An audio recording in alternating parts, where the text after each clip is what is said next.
ऐसत खंड विखंडित रुंड वितुंडित सुंड गजाधिपते निज भुज दंड निपातित चंड विपाटित मुंड भटाधिपते रिपु गज दंड विदारण चंड पराक्रम सौंड मृगाधिपते जय जय हे महिषासुर मर्दिनि रम्य कपर्दिनि शैल सुते। मैं हूं आचार्य रमाकांत मिश्र। अपने इस YouTube चैनल पर सभी दर्शकों का एक बार पुनः हार्दिक स्वागत करता हूं। आज मैं 2025 में बिहार विधानसभा के चुनाव संपन्न होंगे। बिहार में इस बार किस पार्टी का पलड़ा भारी रहेगा? नीतीश कुमार का फिर एक बार या तेजस्वी यादव को इस बार बिहार की जनता सत्ता की चाबी सौंप देगी? कांग्रेस के राहुल गांधी अपना बहुत ही बड़ा प्रचार करके, राहुल गांधी की कुंडली का मैंने जब विश्लेषण किया है तो उनको मैंने बतलाया है कि इनकी कुंडली में छल और प्रपंच की नीति ज्यादा रहती है, क्योंकि इनका वाणी का स्थान ही दूषित है, क्योंकि द्वादश भाव में शनि विराजमान है और द्वादश भाव में शनि होने के कारण तृतीय दृष्टि से वाणी अर्थात द्वितीय भाव को देखता है और वाणी में कटुता है और उस कटुता के कारण वो ऐसे शब्दों का प्रयोग करते हैं, क्योंकि इनका लग्नेश शनि है, नीच राशि में बैठा है। लग्नेश शनि नीच राशि में, और नीच राशि में होने के कारण इनके संयोग से जो मैंने ग्रहों की स्थिति देखी कि जिसका लग्नेश मकर लग्न की राहुल गांधी की कुंडली है, मकर लग्न की कुंडली की दृष्टि से लग्नेश ही जब नीच का हो तो उसकी जहां जहां दृष्टि पड़ती है, दृष्टिगत प्रभाव के कारण वो ऐसे ही कर्म करते हैं। कभी एक अब की बार नारा लगाया, मोदी चोर। भले बुरे की राजनीति करके अपने कर्मों का प्रभाव नहीं दिखाते हैं कि मैंने जनता के साथ में पिछली सरकारों से लेकर के, जब केंद्र में 10 वर्ष 2004 से लेकर के 14 तक सरकार रही है, तब कितना बड़ा प्रयास किया है। उस प्रयासों के आधार पर अगर चलता रहता तो फिर तीसरी बार कांग्रेस बनती, आखिर क्यों नहीं बनी? हर प्रदेश को चुनाव हारते हैं, कभी एक आध जगह छुटपुट तरीके से जो स्थानीय नेताओं के कारण, चाहे वह पंजाब रहा हो और चाहे वह कर्नाटक रहा हो, तमिलनाडु की स्थिति, अनेक प्रांतों में जब कभी कहीं न कहीं दिखा स्थानीय नेताओं के प्रयास से कांग्रेस को सत्ता मिल जाती तो उतावले हो जाते हैं। राहुल गांधी किस जगह किस प्रभाव से अपने बहुत अथक प्रयास से उस सरकार तक पहुंच पाते हैं, ये देखना है इस बार बिहार के अंदर। तेजस्वी यादव और राहुल की जोड़ी कितना कमाल खिला पाएगी? तेजस्वी की कुंडली का भी मैंने निरीक्षण किया है, जनता के समक्ष रखा भी है।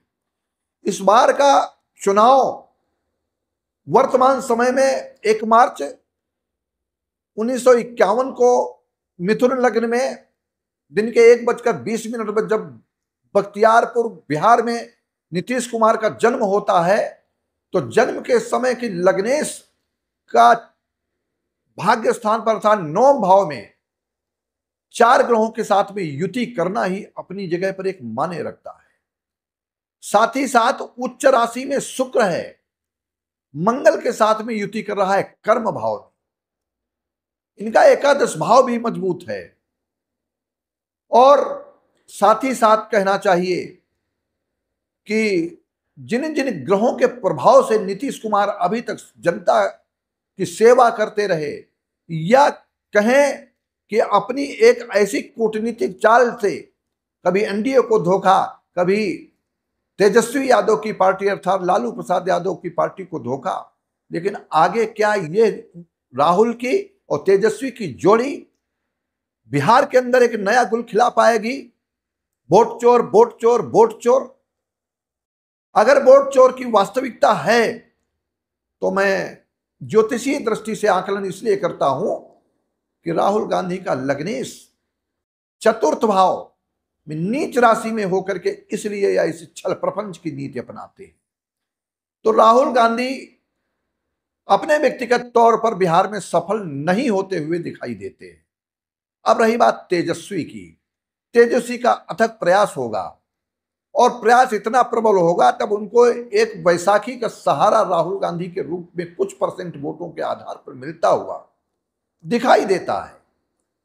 लेकिन इस बार नीतीश कुमार का आखिरी चुनाव होगा। राहु की महादशा चल रही है।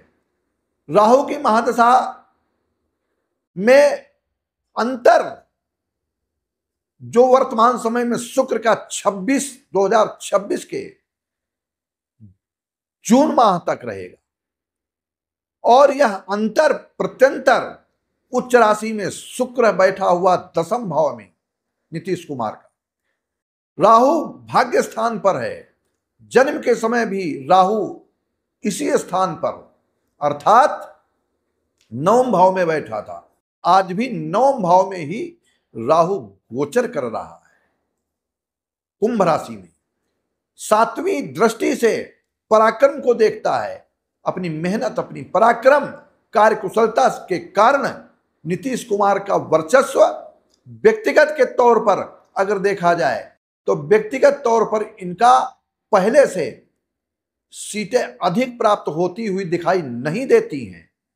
लेकिन अब रही बात सत्ता के सुख को प्राप्त करने की, तो सत्ता के सुख को प्राप्त करने का योग नीतीश कुमार को इस कुंडली के आधार पर, एनडीए की संपूर्ण कुंडली के विश्लेषण के आधार पर, भारतीय जनता पार्टी और यहां तक है जो चिराग पासवान जी हैं उनकी एक कर्मठता, कार्य कुशलता के आधार पर यह दल आगे बढ़ते हुए दिखाई देता है।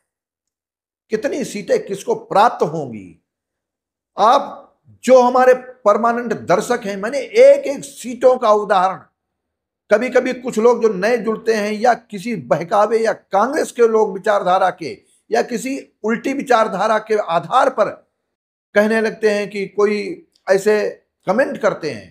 लेकिन उठा करके देखो, चाहे मणिपुर से त्रिपुरा, नागालैंड, मेघालय, गोवा का चुनाव रहा हो, गुजरात का चुनाव रहा हो, मध्य प्रदेश का चुनाव रहा हो, और साथ ही साथ राजस्थान का चुनाव, छत्तीसगढ़ का चुनाव, दिल्ली का चुनाव, हिमाचल के बाद में उत्तराखंड का चुनाव, हरियाणा के चुनाव में उत्तर प्रदेश का चुनाव, जो जो मैंने भविष्यवाणियां की हैं सारी की सारी सत्य हुई हैं।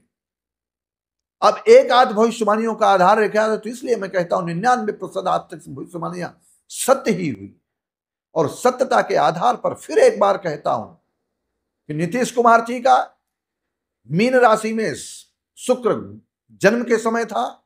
वर्तमान समय में शुक्र की गोचर स्थिति, जब चुनाव होगा 20 नवंबर के पहले अर्थात 10 नवंबर के पहले और अक्टूबर के बाद में सूर्य षष्ठी अर्थात शुक्ल पक्ष में जो छठ का महत्व है, छठ का त्योहार है, उसके आसपास से लेकर के 3 से 4 चरणों में चुनाव होगा और 3 से 4 चरणों में होने वाले 10 तारीख 11 तारीख तक चुनाव संपन्न हो जाएगा।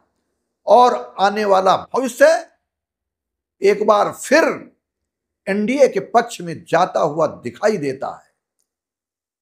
फिर हताशा मिल सकती है कांग्रेस के राहुल, जितना बड़ा उन्होंने अपनी कूटनीति के चाल पर, अगर वास्तविकता, अगर इनकी कुंडली का मैंने निरीक्षण न किया होता तो मैं एक बार देखता कि राहुल जी क्यों ऐसा अनाप शनाप बोलते हैं। लेकिन उनकी यह वाणी के द्वारा निकला हुआ शब्द जनता के कहां तक पहुंचता है, जनता सब कुछ जानती है। लेकिन ये सारा कुछ सब ग्रहों के प्रभाव से ही होता है, और उन ग्रहों के प्रभाव के कारण भारतीय जनता पार्टी, एनडीए गठबंधन एक बार फिर सत्ता की बढ़त बनाए हुए है। और यहां तक है तेजस्वी यादव और कांग्रेस का गठबंधन पीछे जाता हुआ दिखाई देता है।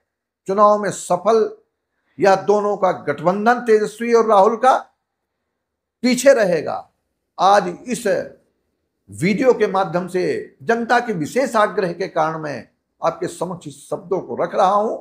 आने वाले समय में आप ऐसा ही देखते हुए पाएंगे। और कितनी सीटें, एक एक सीटों की गणना करूं, कितनी सीटें किस पार्टी को प्राप्त होंगी, वह सब मैं बताने का ठीक ठीक प्रयास करूंगा।